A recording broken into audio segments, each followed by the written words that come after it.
I didn't have anywhere to go, and I was looking at people sleeping on benches, and I thought, that could be me.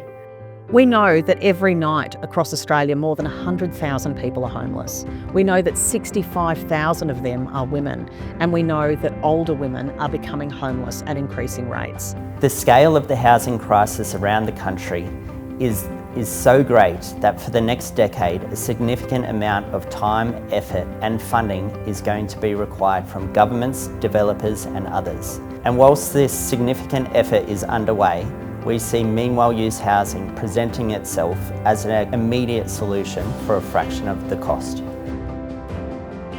So when we've got properties that are standing underutilised for a period of time, we can work with partners to transform those into affordable housing for women. And that's why meanwhile use is so important. Meanwhile use housing is exactly that. It's using some sort of asset in the meanwhile to create housing opportunities that otherwise aren't there.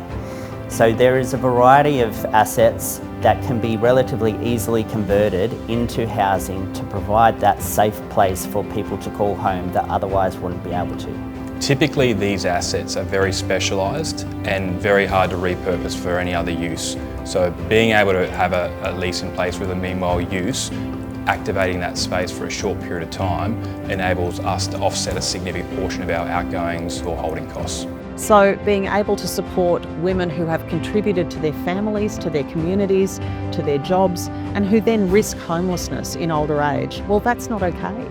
We need to create these beautiful and affordable rentals for them so they can get on the pathway to a brighter future. I see meanwhile use housing as a temporary place to stay that is safe and where there's people there to guide you and then to get you into more permanent residence. We see ourselves as a guardian of assets. So if developers or others want to trust ourselves as a community housing provider to use that asset, we feel as though we're a safe set of hands and provide those opportunities for housing for people that otherwise aren't able to find it. So having a space that is beautifully crafted, that is thoughtfully put together with love is incredibly important to that healing and recovery journey. We've had women walk into these beautiful rooms that have been put together by Temple & Webster and say, oh my goodness, do you mean I get to stay here? The thing that makes us most proud is when we hear it from the clients or the women themselves who have been made safe and felt loved because they've entered a beautiful space. It really does make people feel worthy, and it's very comforting for those clients to know that the community cares about them and that they deserve nice things. It's gratifying to know that a vacant space that's underutilised can be used to provide safety, security and dignity for women and people facing homelessness that are in desperate need.